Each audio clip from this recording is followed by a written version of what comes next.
Bonjour chers membres, bonjour chers abonnés, j'espère que vous allez bien. Vraiment je vous souhaite en pleine forme. Moi je sors d'une putain de grippe. Oui je sais, c'est pas bien de dire putain Bérangère, mais quand même.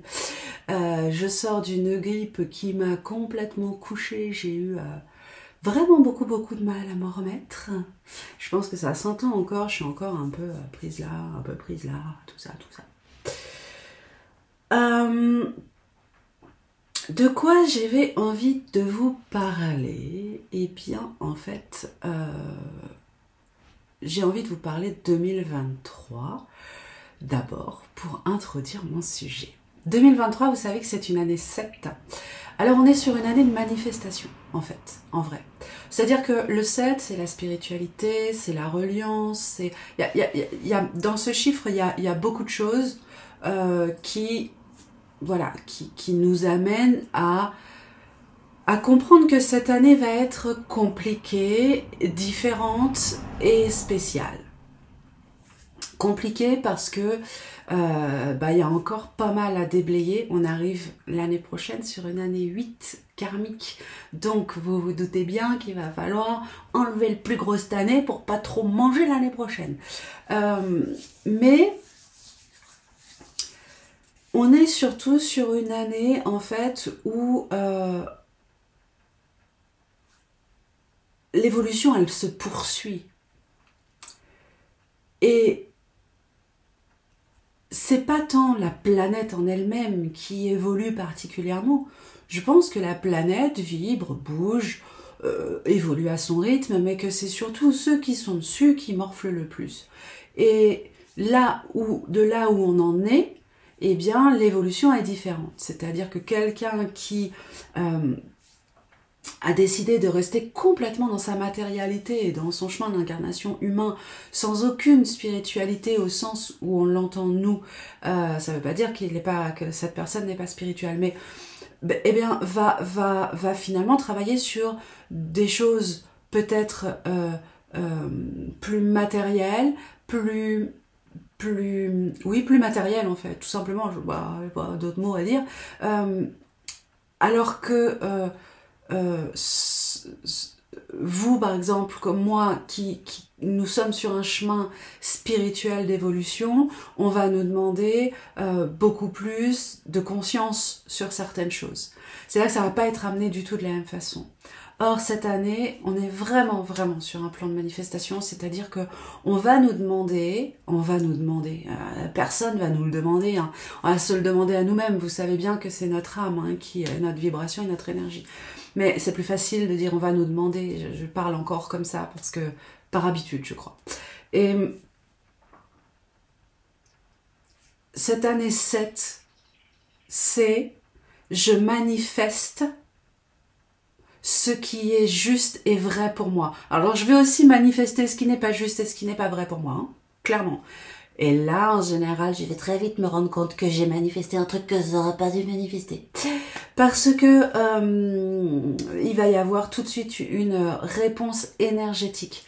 Alors on n'est pas sur une année 8, donc on n'est pas sur un retour de bâton, on est sur une réponse énergétique. C'est-à-dire qu'énergétiquement, en fait, ça vibre pas du tout. On se sent complètement vide et creux et complètement abandonné. C'est-à-dire qu'on a mis en place quelque chose où on a vibré une pensée et derrière, poum, il y a rien. Il y a un fossé, il y a un trou, il y a un creux, il se passe rien, en fait. Voilà.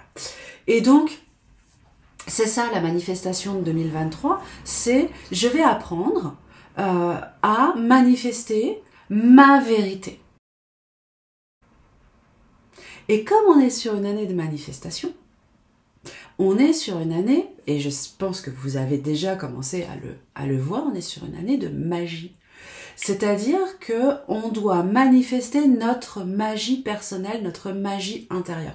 On doit manifester notre puissance magique. Ça se passe sous plein de formes différentes, cette manifestation magique. Alors, comment ça se passe ? Ça se passe par l'intention. Ça se passe par une intention soutenue et maintenue. Ok? Cette intention soutenue et maintenue est presque ritualisée dans la façon de la penser, de la réfléchir. C'est un peu comme si, par exemple, vous savez que cette année, c'est ça que vous voulez obtenir, eh bien, vous allez vraiment vous tenir à cette rigueur d'y penser avec amour et puissance chaque jour, à telle heure, de façon consciente. C'est-à-dire que matin au réveil, le soir au coucher, vous allez avoir cette pensée d'amour pour ce que vous souhaitez voir manifester dans votre vie. Et ça c'est exprimer sa magie. Ça, c'est une manifestation magique. Honnêtement, c'est la meilleure manifestation magique quand on sait maîtriser cette intention. Comment on maîtrise son intention? Avec l'émotion. La manifestation, c'est la même chose qu'une prière. C'est-à-dire que lorsque je veux obtenir quelque chose, l'émotion avec laquelle je vais soutenir cette pensée, cette intention, cette volonté, c'est elle qui fait 100% de la vibration de demande. D'accord? Ça veut dire quoi? Ça veut dire que si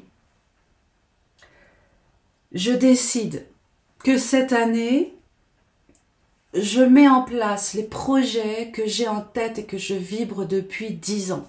Ce qui est le cas pour moi, par exemple, cette année, avec l'école. Avec l'Académie des âmes, il va y avoir je poursuis le Full Power, donc qui est vraiment du développement personnel. Je crée une école de médiums pour vraiment former des médiums confirmés, efficaces, des espèces de tueurs en médiumnité. Et je crée l'école aussi des mystères de l'âme, où là, on est beaucoup plus sur du mentoring et où je vous apporte de la connaissance, etc., etc. Ça, ce sont les 3 parties qui font partie de moi et ce sont les 3 écoles que je veux mettre en place depuis 10 ans déjà et où j'osais pas. Je n'osais pas. Je n'osais pas parce que je ne me sentais pas légitime, parce que j'estimais ne pas être capable de tenir sur la distance, sur la durée, etc., etc. Bon, pour plein de raisons, en fait, tout simplement. Aujourd'hui, je vais manifester ça. C'est déjà, en fait, manifesté dans la matière. Hein. Depuis le temps, en plus, c'est vraiment juste une histoire de création physique et d'organisation. Ça y est, c'est quasi en place pour tout. Cette manifestation-là, elle est soutenue par l'amour de la transmission, l'amour de l'artisan, de façonner des jeunes médiums, de voir évoluer des gens dans leur développement personnel, de transmettre les connaissances, les savoirs, les choses que je suis allée fouiller et de pouvoir les offrir à ceux que ça intéresse. Alors, c'est soutenu par tout ça. Mon émotion derrière ça, pour continuer de créer ce projet et de le faire fleurir ce projet, doit rester cette émotion de douceur, de paix, d'amour et de joie. Si, lorsque je pense à cette académie et à tout ce que je suis en train de mettre en place, je me dis, oui mais Bérangère, t'as un problème de communication, quand tu communiques, ça marche pas, donc fais gaffe. Ou, oui mais du coup, tu vas faire moins de rendez-vous, donc tu vas faire moins de rentrées d'argent, donc ça va être compliqué financièrement. Il faut que tu vois avec ton conjoint, il faut que tu vois pour continuer à nourrir tes enfants, payer ta maison, nanana. Donc la peur. Si derrière ça, je me dis, oui mais bon, si ça marche pas, je fais quoi? J'arrête, je fais autre chose, enfin voilà. Tout ça, ça va casser mon projet. Donc, il est essentiel dans cette année 2023 de manifestation, à partir de maintenant, parce qu'en fait, l'année 2023 commence seulement en février, eh bien, À partir de maintenant, vous allez devoir soutenir émotionnellement tout ce qui est vrai et important pour vous. Et ça peut être des choses extrêmement complexes. C'est-à-dire que là, je vous parle d'un projet, finalement, c'est facile d'avoir de l'amour pour son projet. Admettons que votre projet va être de vendre votre maison pour partir à l'aventure dans un autre pays. Quand on pense à ce projet-là, on pense à la vérité de ce projet, ok?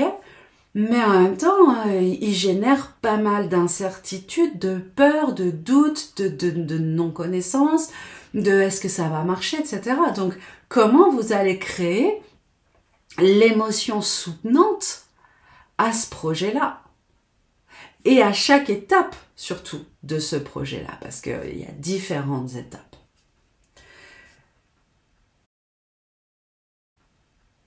Vous l'avez compris, le thème du jour de ce mois-ci, votre travail pour ce mois-ci va être d'exploiter votre magie au quotidien.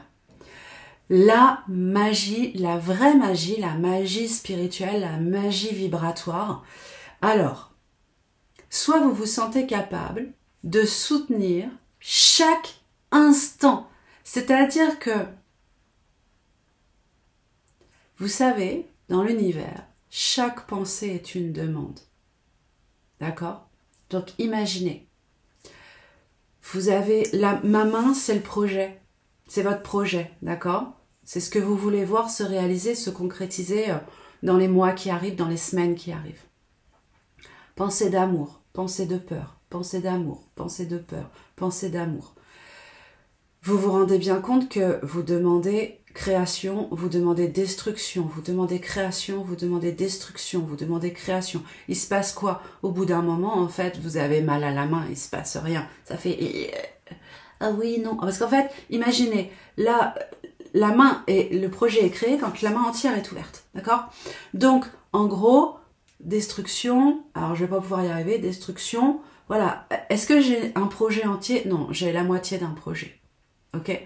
Donc, il en manque, en sachant que chaque jour, vous allez devoir exprimer une pensée. Donc, si vous ne vous sentez pas capable d'exprimer cette pensée dans sa constance de création d'amour et d'émotions positives, d'émotions réelles d'amour, eh bien, ça va être extrêmement compliqué de le réaliser rapidement. Moi, ce que j'aimerais vous apprendre aujourd'hui, ce mois-ci en tout cas, c'est la rapidité de manifestation. Parce qu'on est capable de manifester en quelques jours, en quelques heures, en quelques secondes même, normalement. Lorsque c'est pur, clair et net à l'intérieur de soi. Alors, il y a plusieurs façons et on va utiliser la magie pour créer de la magie. C'est ça qui est beau. Ouais. Première étape. Allez mes petits loulous, on travaille. On y va, première étape. Ce que je peux faire, dans un premier temps, si je veux utiliser juste mon intention et ma création avec mon intention d'amour, je vais décrire mon projet. Je prends une feuille, un papier. Je décris mon projet en une phrase. Mon projet, c'est obtenir ceci, faire cela, réaliser ceci. Ok ? Je vais maintenant décrire toutes les raisons pour lesquelles j'ai le droit d'avoir peur. Attention, écoutez bien, je vous redis la phrase. Je décris les raisons pour lesquelles j'ai le droit d'avoir peur. Il est légitime d'avoir peur. Ça veut dire que toutes mes peurs illégitimes, je les laisse de côté. Pour le moment. Ok ? Donc, par exemple, admettons, je veux vendre ma maison pour partir vivre à l'étranger. Ok ? Il est légitime que j'ai peur de ne pas réussir à vendre ma maison. C'est légitime, ça peut arriver. Quand je dis c'est légitime, c'est oui, ça peut arriver. Je peux me retrouver confrontée à cette problématique de ne pas vendre ma maison parce que personne ne va l'acheter. Ok ? Je peux me retrouver par exemple, il est légitime que j'ai peur de finalement ne pas aimer le pays dans lequel je vais aller. C'est légitime aussi, après tout, vous n'y vivez pas déjà. Vous ne pouvez pas savoir si la culture et la vie là-bas est vraiment bonne ou adaptée pour vous. Vous avez une attirance, un désir, c'est pas dit que. Bon. Voilà, vous notez tout ce qui est légitime. Ok? Et donc vous notez vos peurs légitimes. Ces peurs étant notées, vous allez les lire à voix haute et vous allez dire derrière, cette peur est exprimée, maintenant qu'elle est exprimée, elle n'existe plus. La pensée est détruite. En gros, c'est ça. C'est affirmer à voix haute, parce qu'on est dans l'énergie, affirmer à voix haute que cette pensée a été dite et que maintenant, elle est détruite. Pourquoi? Parce que vous allez l'envoyer une fois comme existant en potentialité et vous avez conscience qu'elle existe. Mais vous choisissez que cette peur n'existe plus pour vous dans les semaines qui vont venir. Ça veut dire que la potentialité existe, mais elle ne vous fait plus peur en fait. D'accord? La pensée de peur est détruite. La potentialité existe, mais elle ne vous fait pas peur. C'est de la confiance et de la foi en l'univers. Ok? Une fois que vous avez fait ça pour chaque pensée, vous pouvez le faire sur plusieurs jours pour être vraiment imprégné de cette vérité intérieure, comme quoi, ouais, cette potentialité existe, mais elle ne me fait plus peur en fait. Elle ne me fait pas peur. Donc il n'y a pas de problème. Et lorsque tout cela est vraiment détruit, eh bien vous allez noter les raisons d'être en amour avec ce projet. C'est-à-dire toute l'émotion positive que vous allez vibrer. Quelle raison ai-je d'être en amour avec ce projet? Et vous les listez. Et vous allez nourrir et entretenir ça tous les jours. C'est-à-dire que tous les jours, cette liste, vous allez la lire à voix haute, ou en tout cas, en ressentir. Alors, l'idée, c'est pas de la lire à voix haute, c'est d'en ressentir la puissance vibratoire énergétique. Par exemple, je vais enfin être libre de ce que j'ai vécu depuis, je sais pas, 50 ans par exemple. Je vais vendre ma maison, je vais partir vivre à l'étranger. C'est un rêve de petite fille.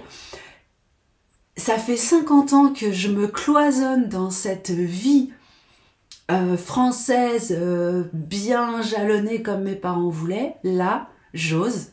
Je vais enfin être libre. Et cette notion de liberté, qu'est-ce qu'elle génère émotionnellement à l'intérieur? Cette notion de liberté déploie quelque chose en vous. Et c'est cette émotion-là qu'il faut nourrir. C'est pas oui, je vais être libre, c'est trop bien. On n'est pas sur une valeur mentale. On est sur quelque chose qui va se déployer de l'intérieur. Oh, la liberté, je vais réaliser mon rêve de petite fille. Ah, rien que quand j'y pense, ça fait que ça. Voilà. Et ça c'est la prière. Ça nourrit le projet. L'univers entend, elle kiffe sa race, je vais lui donner sa race. Voilà. C'est tout. C'est comme ça. Donc, en gros, vous devez vraiment écrire ce qui émotionnellement vous apporte des émotions positives. Pétillance, excitation, joie, amour, presque les larmes aux yeux de bonheur, rire, oh là là, ce serait génial si c'était possible, je kifferais trop, émerveillement, voilà, tous ces ressentis intérieurs qui sont puissants et qui sont comme des fleurs qu'on ouvre comme ça, voyez, voilà. Et donc vous listez et chaque matin, chaque midi et chaque soir, dans l'idéal, faites-le 3 fois dans la journée, eh bien vous reprenez chaque élément et vous vibrez chaque élément en lien avec ce projet-là. Ça, c'est une étape, ok? Si sentez que vous n'arrivez pas à vous départir de la peur qui est en dessous de ce projet et que vous vibrez encore aller-retour, oui mais, ah j'en veux, oui mais non, ah j'en veux, oui mais non, ah j'en veux, oui mais non. Alors ça veut dire que vous n'êtes pas stable sur votre intention d'amour. Et c'est ok. On ne l'est pas pour tout. On ne peut pas l'être tout le temps. Donc c'est ok, vraiment. Mais simplement, ayez-en conscience. Ayez conscience que vous n'êtes pas stable sur ce truc-là. Ok? Et alors, vous allez passer à l'étape d'après. L'étape d'après, c'est quoi? C'est la création de l'outil magique. C'est-à-dire que, puisque intérieurement, vous n'arrivez pas à maintenir cette haute énergie puissante d'amour et de foi, et que vous avez des moments où vous sombrez, eh bien, à ce moment-là, vous allez vous appuyer sur l'outil magique. L'outil magique, c'est quoi? Eh bien, on voit ça tout de suite. Alors, l'outil magique, c'est pour moi le sigils, c'est-à-dire que c'est un dessin dans lequel on va poser, mettre toutes nos intentions d'amour et de positif. Et en fait, on va, au-delà de poser nos intentions d'amour, on va principalement poser une injonction, un ordre, une volonté de réalisation, quoi qu'il arrive. En gros, le sigils, pour moi, permet d'aller, de contrecarrer ces fluctuations mentales que l'on peut avoir. C'est-à-dire que quand on crée un sigil, on le crée avec cette intention de dire quoi qu'il arrive, ceci va se réaliser. En gros, que j'en prenne plein la tronche, que ce soit difficile, que ce soit facile, que ce soit beau, que ce soit pas beau, dur, j'accepte toutes les conditions. Simplement, je mets dans cette intention et dans cette énergie la transformation que je veux voir opérer dans ma vie. Et peu importe ce qui arrive, cette transformation aura lieu. Donc, en gros, par exemple, si je veux toujours le même projet, je veux vendre ma maison et déménager dans un autre pays. Dans mon dessin, dans mon sigil, eh bien, en fait, je vais mettre cette intention qui ne sera pas une intention de lumière, de beauté et d'amour. Là, on n'est plus dans un soutien d'énergie, on est dans ce symbole que je dessine là maintenant porte la réalisation à 100% et totale de ma volonté. C'est-à-dire que je mets ma volonté dedans. D'accord? En gros, je vais créer sur un papier un dessin qui va représenter, alors ça peut être un symbole, ça peut être n'importe quoi, mais qui va représenter ce que je veux voir se réaliser dans ma vie très rapidement. Et je vais donner à ce symbole tout pouvoir. Ce symbole, soit je le porte sur moi, soit je le mets dans la boîte à l'univers, à la maison. Et en fait, j'y pense plus. Et quoi qu'il arrive, ça arrivera. Je mets pas de notion de temps, je mets pas tout ça parce que du coup, c'est beaucoup plus complexe dans la réalisation énergétique. Mais je mets la certitude que voilà ce que je veux, univers, tu t'en occupes, peu importe ce qu'il arrive. Je prends. Ok?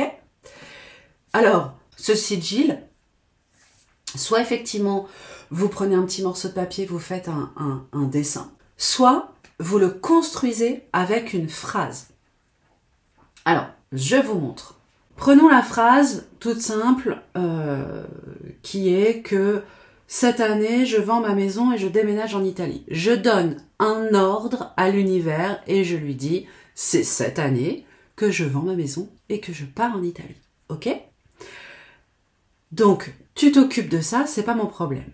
La construction sigils de base veut qu'on enlève toutes les lettres qui sont en double. Ça va nous faciliter le dessin. Donc, bon bah c'est très simple, hein. On va déjà commencer par enlever tous les E, puisque il y en a plein en fait. Ensuite, bon bah j'ai vu qu'il y avait des T, donc je vais enlever tous les T. Voilà, et hop, je l'enlève, Italie, je l'enlève. Des A, il y a des A, voilà, j'enlève les A. Je vais enlever les N, parce que il y en a plein aussi. Je vends ma maison, tac, nage en... Voilà. Ensuite, eh bien, qu'est-ce que j'ai encore? J'ai des M en double. Donc, j'enlève les M. Les J, je les enlève aussi.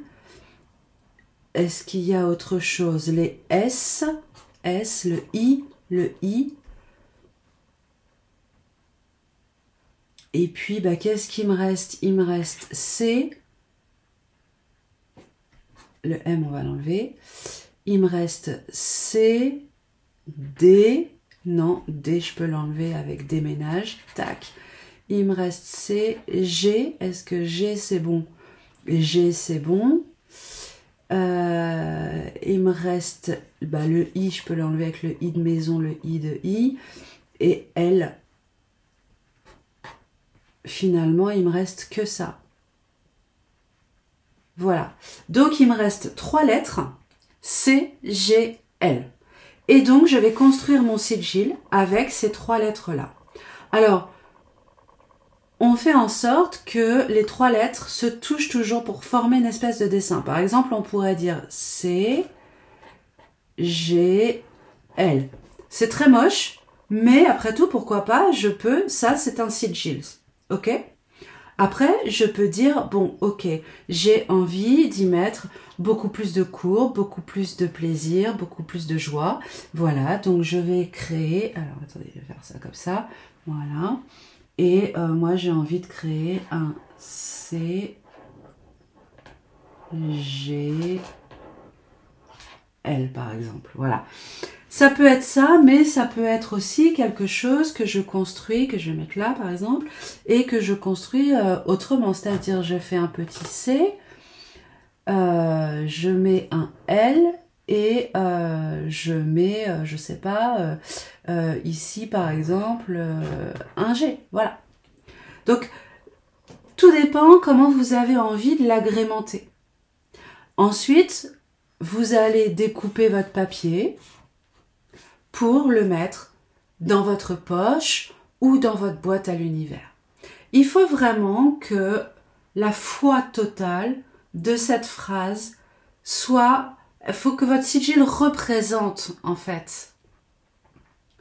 Il faut vraiment qu'il représente ce que vous voulez. C'est vraiment important d'avoir cette puissance-là